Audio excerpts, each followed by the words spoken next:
Well, good morning. Good morning. I'm normally used to doing presentations up here in the evening, so this is a special, different kind of wonderful way of doing it. And besides, they canceled classes at the college, so where else would I want to do? Like Teresa said, the presentation for this month, and we're catching it still in the month of February appropriately, Black History Month, African Americans Who Protected Democracy. I haven't given a lot of thought to this, primarily because of the fact that who else other than people who have been denied democracy would be most interested in either having it or protecting it? It makes perfect sense. Teresa said from World War II, we will get to World War II, but it's really hard to talk about what this means for protecting democracy, especially for any marginalized group protecting democracy, because there's a lot of questions that are involved in that. It's not just different people doing different things. That's event listing. So-and-so did this, so-and-so did that. But when it comes to history, we want to know why they did a thing as well. Why would black people in America be interested in protecting a democracy that had been denied to them routinely, purposely denied to them? What stake did they have in it? What did they see coming from it? What were they going to get out of it? To understand that, you got to go back to the revolution and establish the foundation which made World War II participation, Korea and Vietnam, all the more sensible. When you go back to the American Revolution, the shooting phase of the American Revolution began in April 1775 with the exchange of gunfire between the militia groups at Lexington and Concord and the British Redcoats. With that, all the talking was over, and the Americans moved into a new phase called the shooting phase of the American Revolution. It was really going to get very interesting and dangerous from that point forward. Now we need to understand something. The American Revolution was always dangerous, even during the talking phase. The British, in their time in the 1770s, they were the world superpower. And from 1756 to 1763, they have fought a 7-year war in the Atlantic Ocean, North America, in West Africa, in Europe, in India, the Mediterranean, and also the Caribbean. That is a lot of territory to be covered by an island nation in the 18th century. They don't have gas-powered engines, there's no airplanes. That is a big, big task for an island nation, a very limited population. But they won. So, the British, in fighting the Americans, when they said that if we catch you, we're going to hang you, they were serious. They had the power to do it. So the Americans must have really wanted their independence very badly, and indeed they did. By July 1775, from July through November 1775, His Excellency General George Washington, and I say that without tongue-in-cheek, I do mean an excellent individual, excellent general, military leader. George Washington was probably the most well-known, prominent, experienced, revered person in the colonies at that point. He'll become even more so by the end of the American Revolution. But initially, George Washington was against black men, particularly free black men, participating in the Continental Army. Now, he says this early on in the shooting phase of the American Revolution. November that same year, 1775, Lord John Dunmore, the royal governor of Virginia, he put out a call.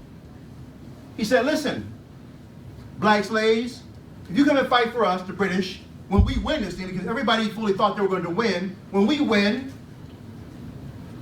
we'll set you free. Let's understand something.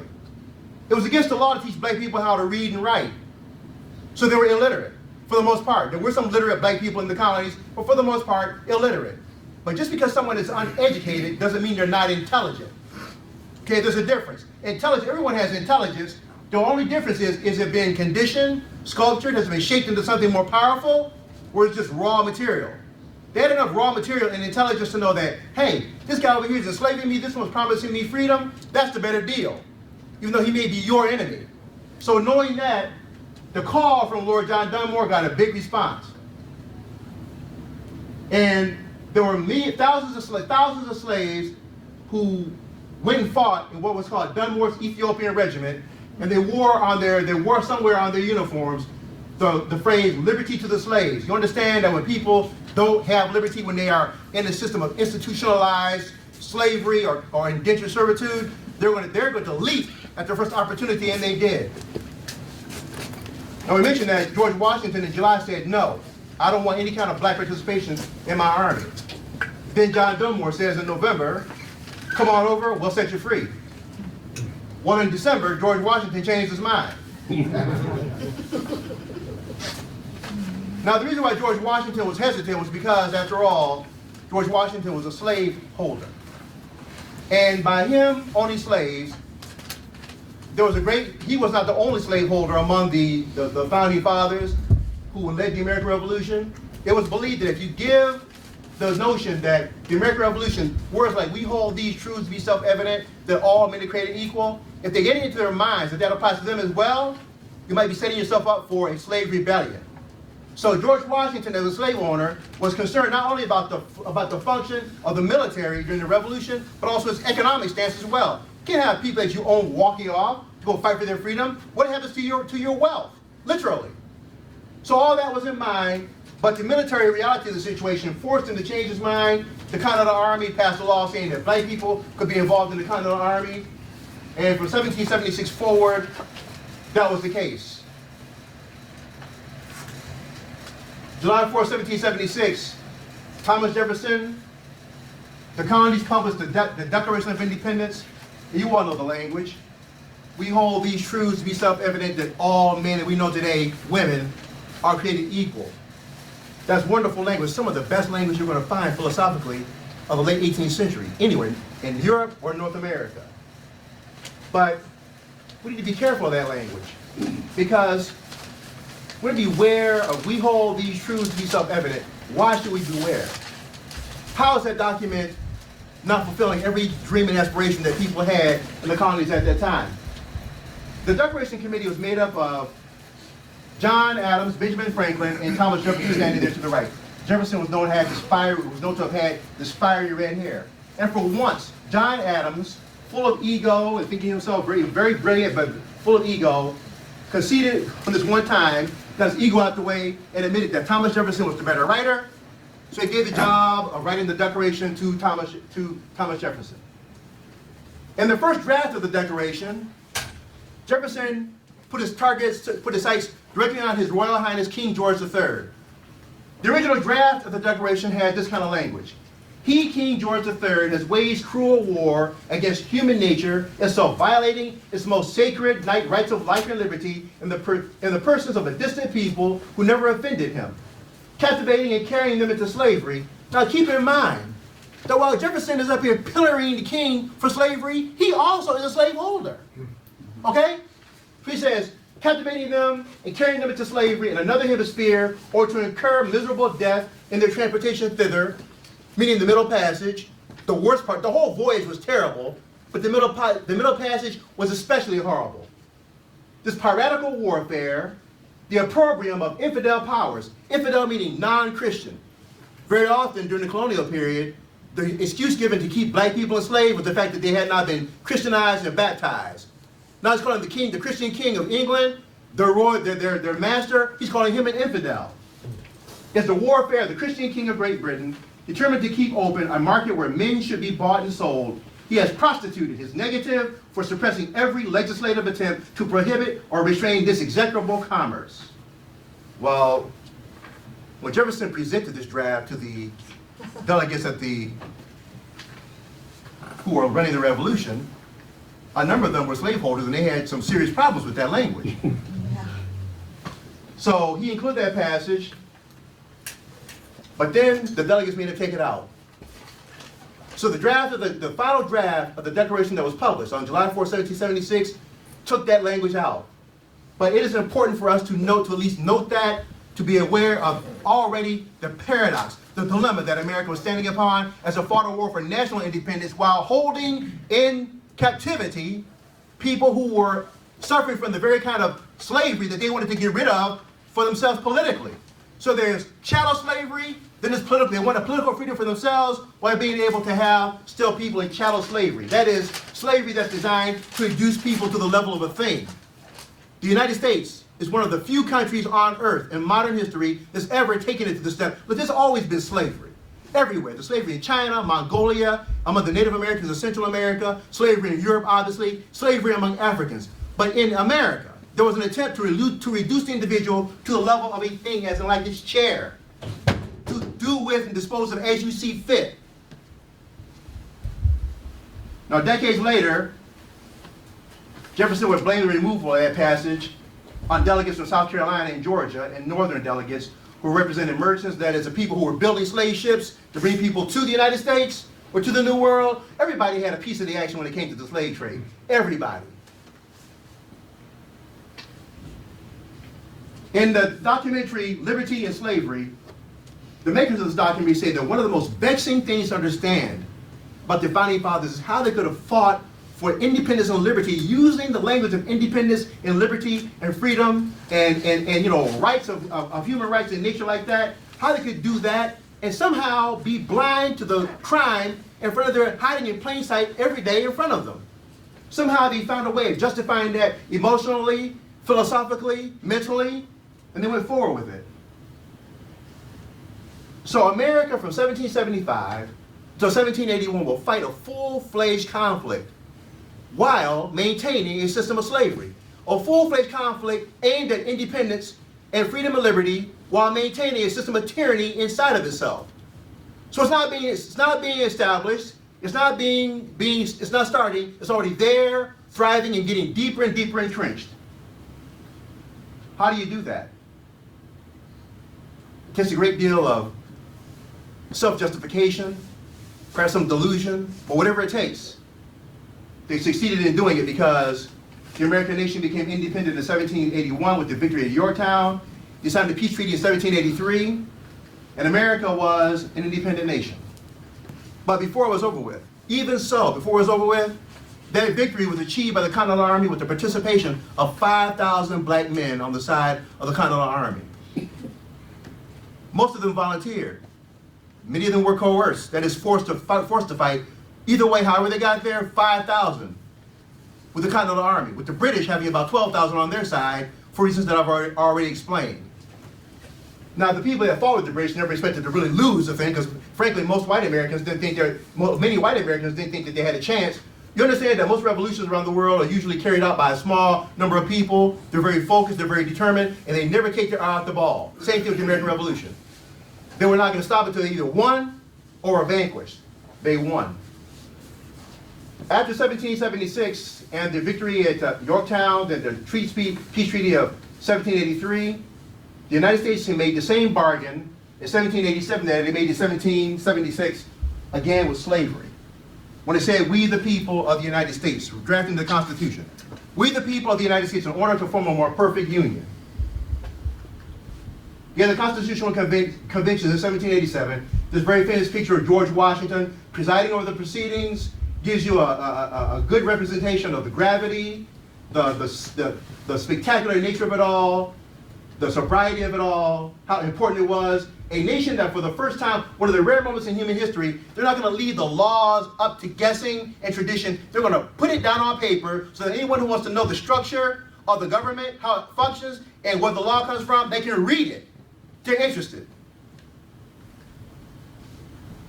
And as I said, the preamble begins, "We the people of the United States, in order to ensure domestic tranquility, provide for the common defense," and all the rest that the preamble says, in order to form a more perfect union.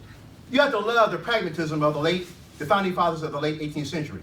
They were wise enough, and they knew humanity enough to know that human beings, perfection is a long way off in the future if ever you can get to it. So they opted for more perfect. A process where we're going to be working on it day by day, hoping we can get to it someday, but probably not in the lifetime of humanity, period. Not that generation, but humanity, period. So they want us, we the people of the United States, in order to form a more perfect union, establish justice, ensure domestic tranquility, provide for the common defense. Form a more perfect union. Establish justice. Why? Because they had been in short supply until then. Ensure domestic tranquility. Why? They haven't had a whole lot of that up to then. Provide for the common defense. Why? They had not had a lot of that up to that point. Promote the general welfare. What does that even mean? Whatever it was, they hadn't had a lot of it.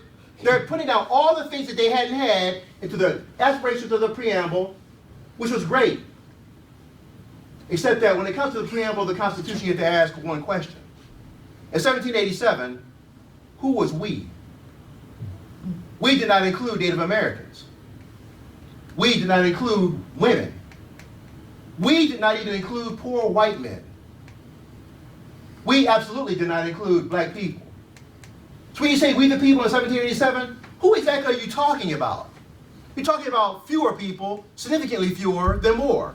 There's a lot of people left out of the democratic experiment, which America was beginning to launch upon, that will be included for a while. If you fast forward to the Civil War, which begins on April 12, 1861, when Confederate batteries opened fire on the federal fort at Fort Sumter in Charleston Harbor, this discussion about who's we enters into a brand new phase. Many historians have referred to the Civil War as the Second American Revolution, and a lot of the language of the people who lived back then referred to it as the same. Abraham Lincoln, during his Gettysburg Address on November 19, 1863, will begin by saying, 7 years ago, our forefathers brought forth on this nation, this continent, a new nation, conceived in liberty and dedicated to the proposition that all men are created equal. Then he takes time for a breath and says, that's how we started. But now we are involved in a great civil war, testing whether that nation or any nation so conceived can long endure. It's a great test of democracy. It's more than a test for the people for whom have been denied democracy, such as it may have been up to that point. Black men from the very beginning understand Frederick Douglass being a major recruiter for the Union Army, the Northern Army. He knows in his bone of bones and his heart of hearts that the Civil War, that military conflict is going to take nearly 1 million American lives. He knows that that's the first and probably the last chance in his lifetime to once and for all get rid of slavery, which he understands. He obviously, as a former slave, identifies it as the cause of the Civil War. Now, there's been a lot of people, historians and other people in the 20th century and 21st century that have bent themselves into pretzels trying to say the Civil War is about states' rights, westward movement, constitutional disagreements, and a bunch of other things. It all comes back, all rivers flow to one stream called slavery. So the fight for Frederick Douglass was, how do you get black men into the Union uniform to participate in this conflict, which they clearly have a vested interest in making sure it succeeds, because if it should fail, that means that the slave system that's had them in bondage will continue. That is not an option. But slowly, things begin to change. In August 6, 1861, the Union government authorized Union Army officials to seize any slaves being used by the Confederate Army, and they were being used. Understand this. In 1861, Union Army officers Confederate Army officers are using black slaves to dig ditches, chop wood, cook food, dig latrines. In other words, they're doing all the kind of stuff, the kind of chores that only slaves would do. Now, to help you better understand the diversion or the split between what's considered real man's work or free man's work and slave work, I have sometimes posed this question to my students at Old College. What is women's work? Yes, this is usually the point where all the men in the room get silent.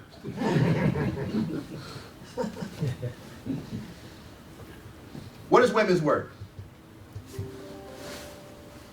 Let me help you out. Some of my students will say, well, it's cooking and cleaning, taking care of the kids, taking care of the house. Okay, I said, I know that's traditionally what it's been said to be. Then I said, well, what else? They go, well, secretary, teacher, nurse. I said, well, that's true, that's what it's been. But then I asked them this question, who said? Where's the rule book that says women's work is taking care of the kids, taking care of the house, being a nurse, being a secretary? Who wrote the rule book that said that's what women have to do? But we have come to understand through our history, society, our cultural mores, our values, our traditions, that that's just what women do. So you understand, if you take that same understanding and pick it up and overlay it onto the 1861, what slaves were? Slaves, they dig ditches, they dig latrines, they chop wood, they carry water, they do all that tough menial labor stuff. They don't do real man work like fighting. Black people wanted to get on the job of fighting, wearing a uniform, carrying a weapon, being trained, being paid equally to take equal deaths. So every person, every Confederate soldier, not chopping wood, not carrying water, not digging a ditch, not digging a latrine, guess what he's doing? He's shooting at Union soldiers. What happened was that the Union government said, from now on, any black person who's a slave seen doing this, since they're doing that, frees more of them to shoot at us. If you see them doing that, confiscate the property. So slowly, black men started forming into unions, into units, like the first South Carolina Volunteers shown here. And then the second Confiscation Act in July 1862. It exceeded the first statute by declaring confiscation as a punishment for treason and labeled Confederate slaves as captives of war. Now, look, here's what's happening here. Look at the language. To be called a captive of war, the only way you can be called a captive of war is that people are recognizing the fact that you're a human being. In the 19th century, I kid you not, there were long, drawn out, vigorous debates on whether or not black people were even part of the family of humanity. Did they belong in the human tree? By so-called learned people. So for the Northern government to say captives of war, that's not, look, it's not much, but it's a step toward the fact that people, that black folks are recognized as being human beings possibly. You can only be a captive of war if you are recognized as a soldier and therefore worthy of being treated like a prisoner of war. But it went on to say, who are to be confiscation as punishment for treason and labeled Confederate slaves as captives of war, who were to be forever. Those same captives were to be forever free.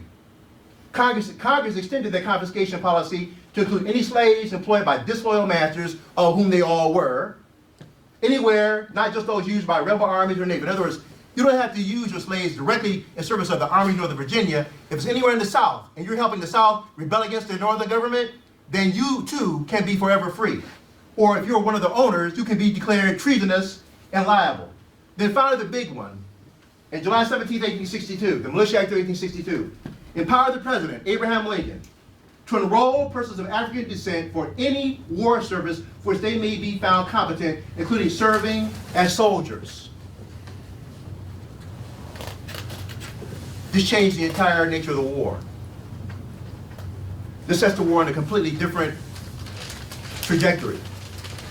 It means that the people who are now formerly enslaved, the people who have been denied democracy, are not going to be called upon to defend democracy, to defend the Constitution, the same Constitution that had written into it, by the way, 3 different articles that guaranteed their further enslavement. They're going to fight for that same Constitution that'll be amended after the war with Reconstruction amendments, but for the moment, they're going to lay down their lives to defend that government and that Constitution for an opportunity, a chance. We don't have enough time to get into everything, all the changes that occur in the North that finally makes this possible. But just know that on July 18, 1863, there still was a lot of discussion and doubt in the North about whether or not black men could fight. Would they fight? Were they smart enough to fight? Did they have the courage to fight? Would they get on the battlefield and run? I mean, yeah, it seems, I hope, it seems incredible to believe it now today. But in 1863, there were people, Abraham Lincoln told Frederick Douglass just a month after this particular assault on Fort Wagner, that if he had allowed black men to get into the Army sooner, he said every Northern soldier, that is, the guys fighting against the South, would have laid down their weapons and gone home, because they said they did not get into the war to fight for emancipation. They got into the war to reunite and protect the Constitution. But freeing black people, totally different story.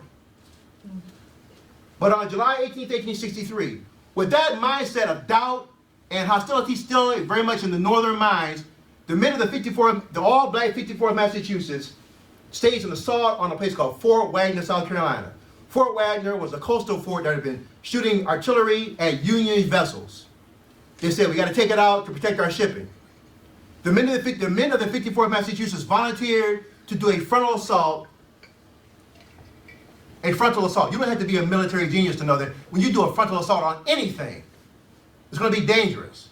It's always easier to go around the side, hit it from the back. A frontal assault, hit you from the front, and on the right flank they would have ocean, a swamp. On the left flank they had ocean, water, and water. I know personally of only one person who ever walked on water, and he wasn't alive back then. So they would do a frontal assault in sand, wearing heavy wool uniforms, carrying heavy weapons, running in sand up a hill in the middle of July in South Carolina. With Union artillery and rifles, put it down at them, because they knew there's only one avenue of advance, this way. I know you're coming, I can see you. The daytime, I'm going to blow you to kingdom come, which is what they did. Now, I have researched this for a long, long time. I knew that the men volunteered. The commander, Robert Gould Shaw, volunteered. But But I tried to figure out what made these men go along with this. They had to know, even as illiterate slaves, that, like I said, they're not stupid. They have to know that the casualties are going to be high. I can come up with only one thing.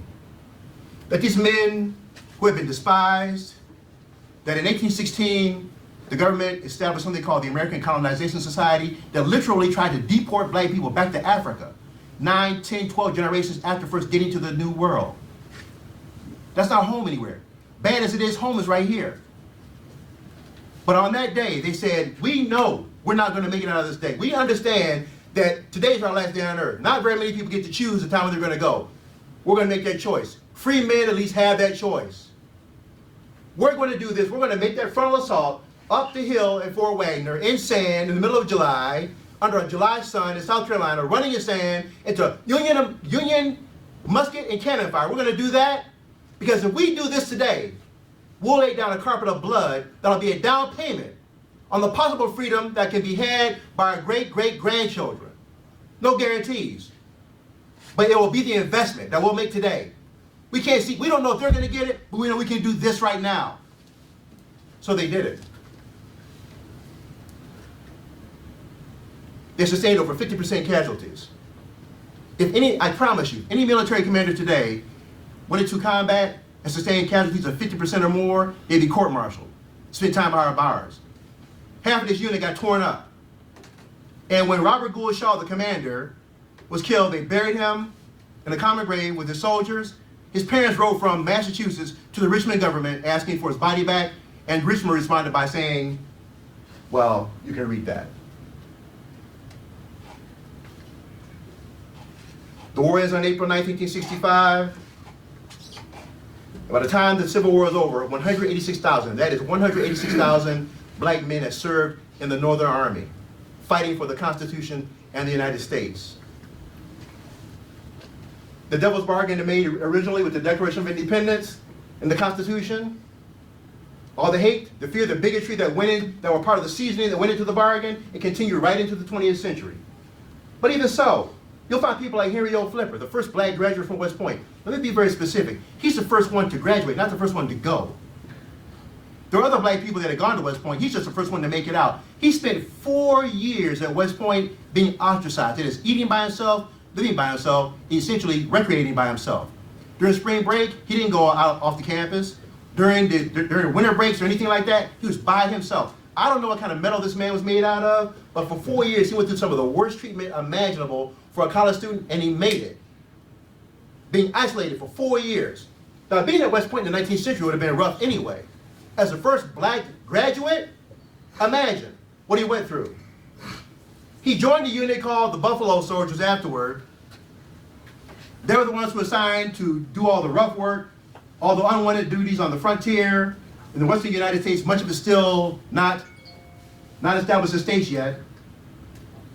These men, this is a picture of the Buffalo Soldiers out there in California. They were called Buffalo Soldiers because their courage, their valor, when they confronted Native Americans, the Native Americans said that the woolly nature of these black men's hair reminded them of the buffalo. And the courage and the stamina reminded them of the American bison. The American bison for the Plains Indians has a very, very revered space in their cosmology. So these black men were said to be the human form of those buffalo that the Native Americans respected so much. The Buffalo Soldiers will also accompany Teddy Roosevelt and be part of the American forces that will fight in Cuba during the Spanish-American War. They will go to the Philippines a couple years after the Spanish-American War ends in 1899 to 1901 to fight in something called the Philippine Insurrection. Now, the insurrection, now we have to be very careful about it. It's very interesting when we use words. The Americans call it the Philippine Insurrection. The Filipinos had been dominated by Spain as a colonizer. Then when the Americans showed up in 1898, the Filipinos thought we were there to liberate them from the Spaniards. We were. We had to get the Spaniards out so we can move in. So the Spaniards went away. We were to decolonize them. And then the Filipinos said, you know what? We don't want to be colonized by anybody, including you. They should get rid of the Spanish, but you got to go too. So they rose up in rebellion. During the Philippine insurrection, there were Filipinos who sometimes would appeal to black soldiers saying, why are you fighting against us, another brown people like you? They're not even treating you well in your own country. Why are you doing this to us?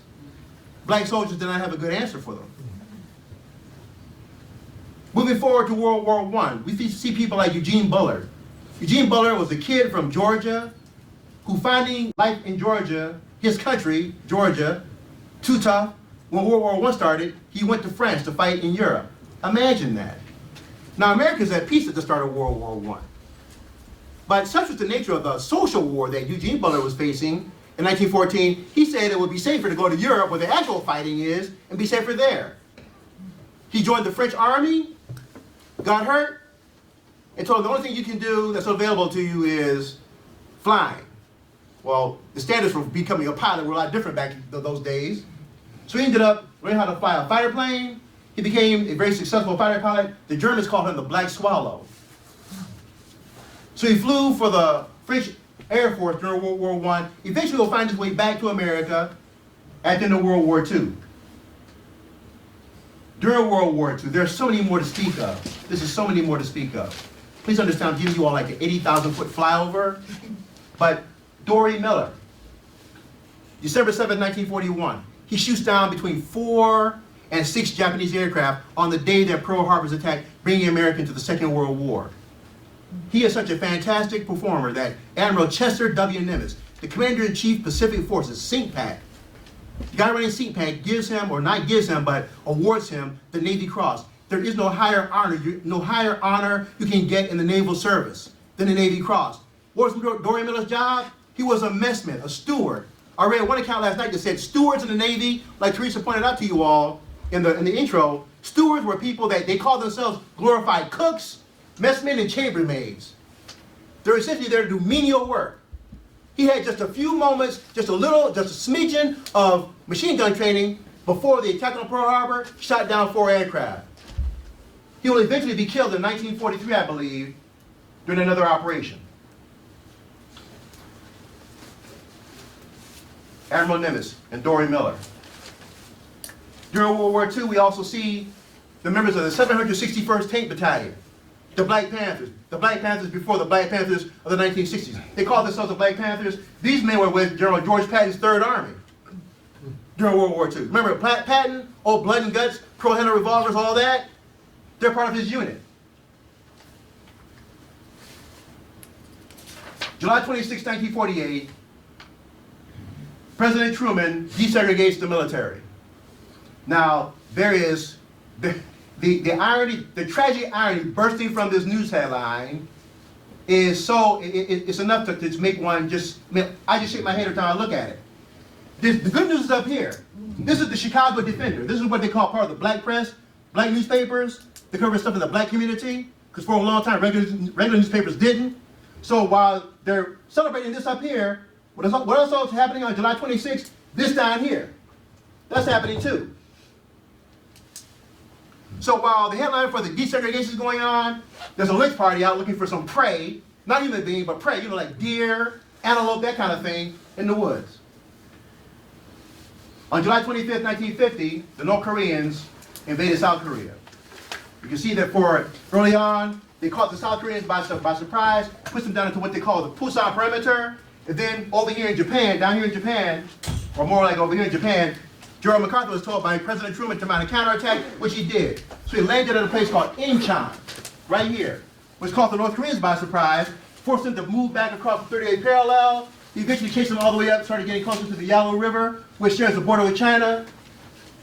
And eventually, by July 1953, a stalemate occurred where they agreed upon a ceasefire, which is more or less holding today. We're still technically in a state of war with Korea. But in the Korean conflict, that was the first time in American history that America went to war with a segregated army, rather with an integrated army. By the time you get to the Marine Corps, during World War II, the Marine Corps was the last of the services to integrate. And when they did so in 1942 at a place called Montford Point, which was set aside for Camp Lejeune. Camp Lejeune is a big, big base. On one side of Jacksonville, not part of the main base, but separate from the main base, were the training for black Marines. Now, today's just something called the Montford Point Association. But these men, they joined up, they drilled, they trained. And one byproduct of that was this guy right here, Sergeant Major Edgar Huff, who became the first black Sergeant Major of the Marine Corps. I ask you, does Sergeant Major Huff look like somebody you want to mess with? No, of course not. Sergeant Major was a Marine. You can look at those hash marks on his stripes. Sergeant Major was the stuff I read about Sergeant Major Huff was that he was just a spectacular individual. And he bled Marine Corps all the way through. Then there was this guy right here. I'll tell you all a little personal story. When I got commissioned as a lieutenant in the Marine Corps, he did my commissioning ceremony. General Frank E. Peterson, the first general in the Marine Corps. He also was the first black naval aviator. Some of you have probably gone out to see the movie Devotion about Jesse Brown. If you haven't seen it, I really recommend it. He was the first naval aviator in the Navy, but General Peterson was the first one in the Marine Corps. Now he'll eventually fly, well, propeller aircraft and jets. He will participate in the Korean and Vietnam conflict. Vietnam is that conflict that goes on where, of course, it's the anti-war movement, the civil rights movement. Vietnam lasts from roughly 1954, 1975, or depending upon your calendar, 1965 to 75. Either way, during the Vietnam War, that'll be the war where the Civil Rights Act of 1964 is passed, the Voting Rights Act of 1965 is passed, and where the Reverend Dr. Martin Luther King Jr. will be shot down on April 4th, 1968, all while black troops are over in Vietnam fighting for democracy when their families are struggling to try and achieve some of it at home.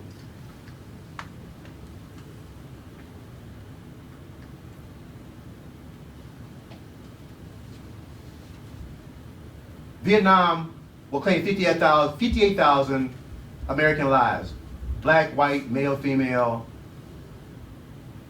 in a spectacularly failed venture. But somehow, during the Vietnam conflict, the devil's bargain that America made at the Constitutional Convention with the Declaration of Independence that said certain people are worthy of democracy and certain people are not, the grip is still, the hold that the two hands is still pretty tight. But people begin to doubt that grip. So the question that we might ask, the question that I ask myself when thinking about this is, why? Why especially? I can understand now more in the 21st century why you would go fight for democracy. It's pretty plain. Country has its flaws, but a lot going on with it, right? Some things to fix. That's human life, right? That's just life. Life is messy. Any country's like that. But why would you fight in the 19th century when you were a slave, when there's slavery? Not as a side job, but as an institution that's alive and well and thriving, and upon which the nation's economy is built on that system. Why would you do it then? Why World War I? Why after World War I, when black troops came back from World War I, and some of them were lynched in their uniforms? Why then?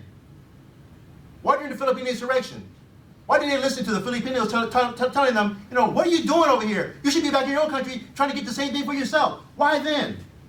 Why World War II, when even as much as we like to revere the Tuskegee Airmen, they were only allowed to learn how to fly single-engine aircraft, and at the outset, the extent, they were only trained to fly the two-engine aircraft, the B-25 Mitchell. They didn't want them to learn how to fly the B-17 four-engine aircraft because they wanted to make sure that black pilots could not qualify to fly commercial airlines after the war.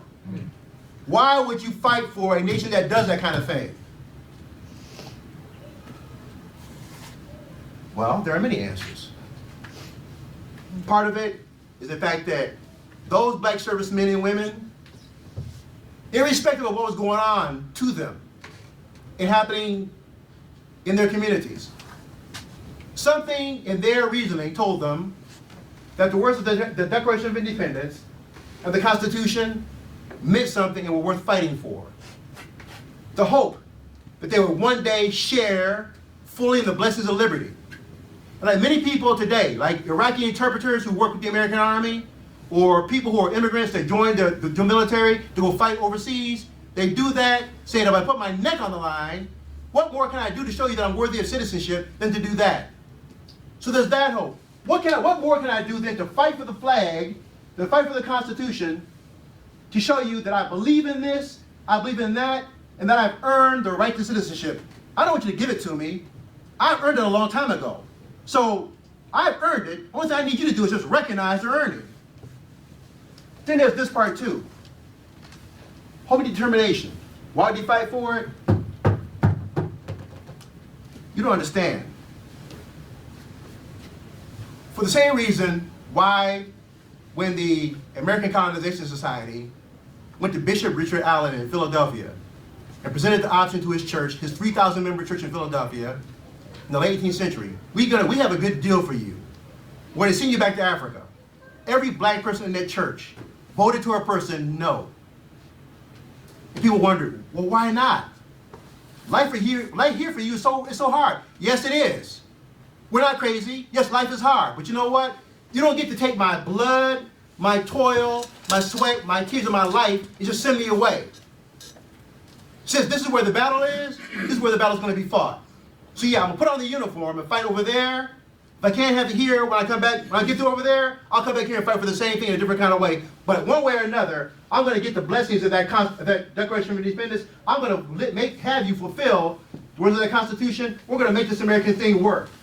There's hope and determination, and we will not stop until both are accomplished and done. Thanks very much.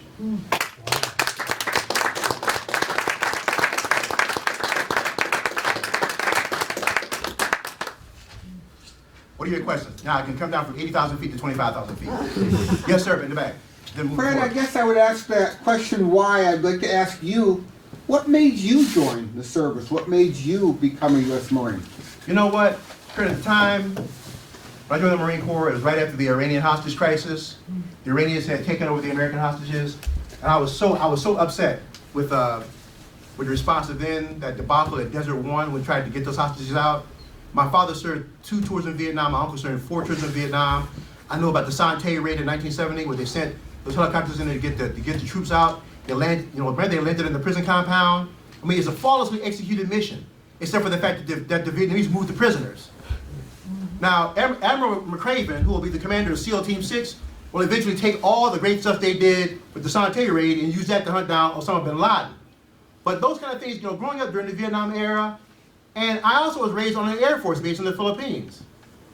So I saw people going from America to Vietnam. They stop off in the Philippines, or coming from Vietnam back to what they call the world. They stop in the Philippines on the way back to America.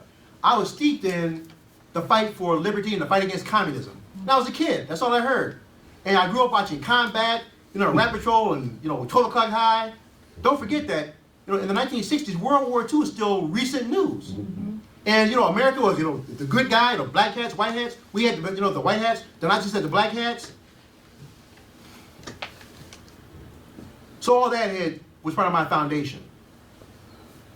And I just believe that, I also was raised by hearing my father and my uncle, my mother say that every generation of people has to do their part.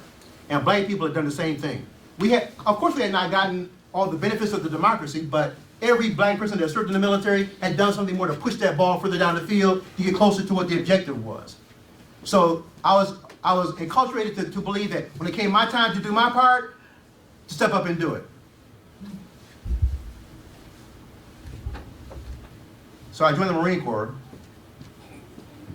out of anger about the Iranian hostage situation, and because I love to dress blue uniforms. Question in the back, yes sir. So 2 questions. You didn't talk about Ukraine, and although I know that's not the focus of today's talk, I'm interested in your perspective on that as a Marine, a former Marine, and also the GI Bill and the VA loans, which the returning black soldiers did not get, and also the attacks on soldiers in uniform who came back. When my dad came back from the Navy, he wore his uniform and got discounts at stores in Detroit. But a lot of black soldiers who wore their uniforms did not get treated the same way. I have an interesting story on that. Let me start with this. Let me start the last part first. Yeah. Some of you may have been following the life of Colonel Alexander Jefferson, Tuskegee Airman. He died last year at I think 100 or 101. I had the great fortune of meeting Colonel Jefferson about 6, 7 years ago. In fact, I met with him a number of times. He gave me an autographed copy of his book, Red Tail Free, Capture Red Tail Free. And in that first meeting, I asked Colonel Jefferson, he flew 18 or 19 missions over occupied France before he was shot down. And then he was taken to a German Luftstalag, a German prisoner of war camp for pilots. So being, knowing the Nazi ideology as they were, anybody's not tall, blonde, blonde, white, blue hair, blonde hair, blue eye, and not a good area to stop, you're just considered less than human. Untermensch, they call them. Now, to American eyes, if you look at a European Jew, they might just look white. To the Germans found a way of distinguishing that. So I said, well, if they're doing that to other Europeans, I said, well, sir, how do they treat you? Colonel Jefferson, his response left my jaw in my lap.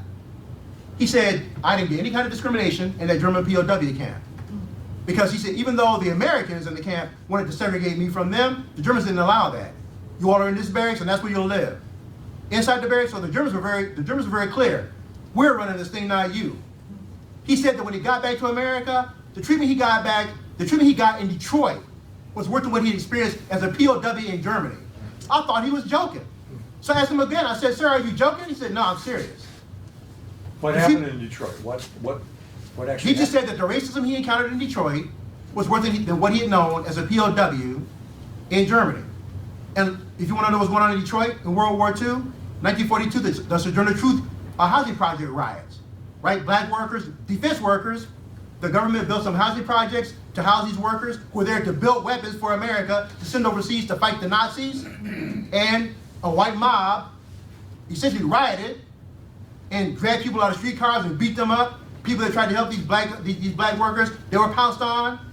There was, in the 1930s, a group called the Black Legion that murdered a man just because they wanted to see what it was like to shoot a black guy. I mean, Detroit. The thing about Detroit was that it was one of the destination cities in 1915 during the Great Migration.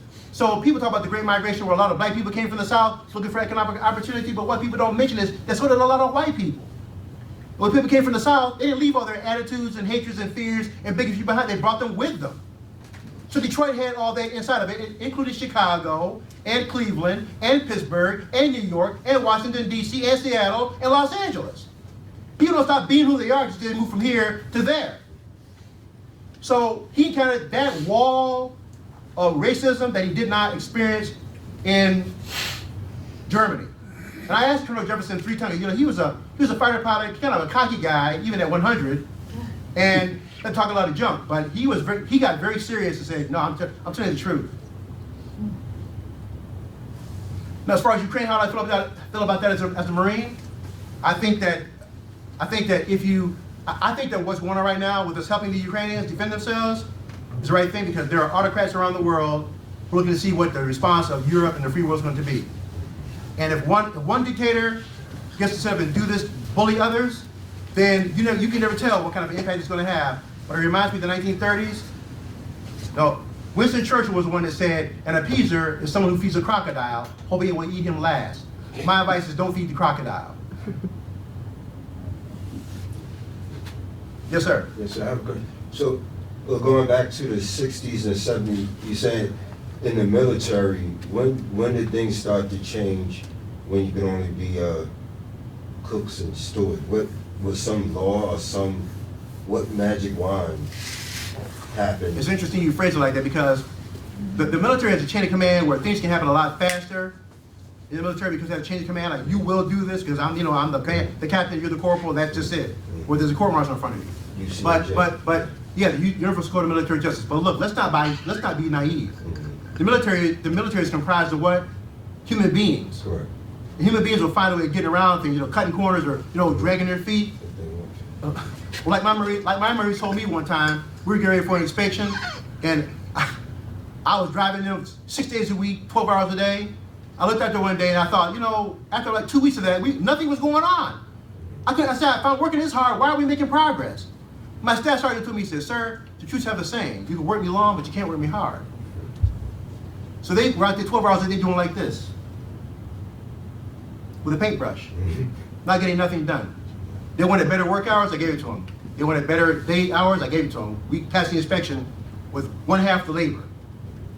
So again, the way you interestingly phrase your question, magic wand, there was no magic wand to make it happen, but the military was uniquely situated to where, because in a conflict, Korea and Vietnam, you need every man and woman on deck. You've heard the phrase, there are no atheists in foxholes. In foxholes, there's also no bigots. When your left is on the line, you saw the picture of the black soldier carrying the white guy. You're out there in the bush.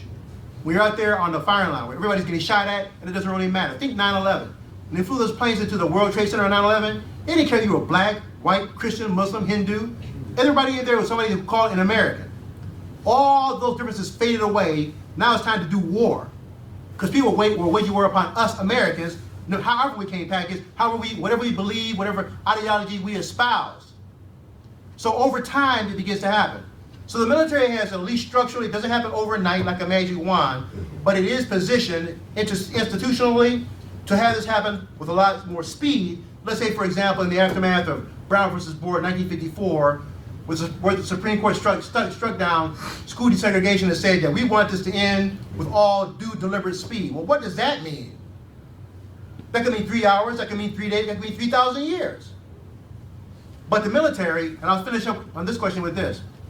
Back in the early 2000s, you all remember back in the early 2000s with all that frothing and fuming over affirmative action at University of Michigan?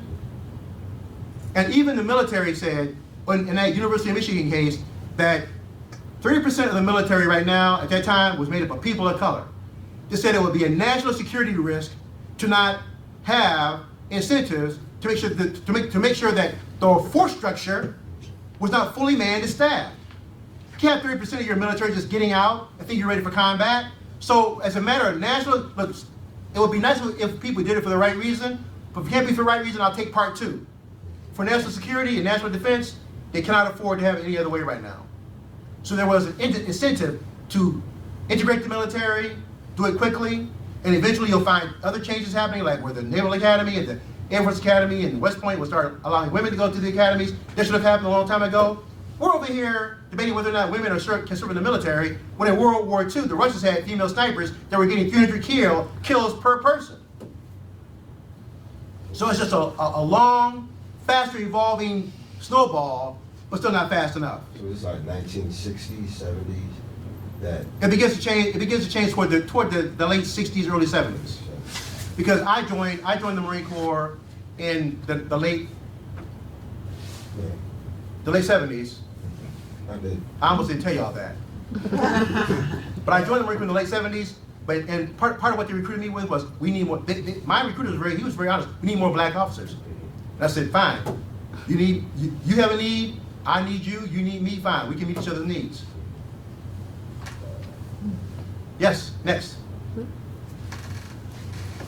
Yes, sir.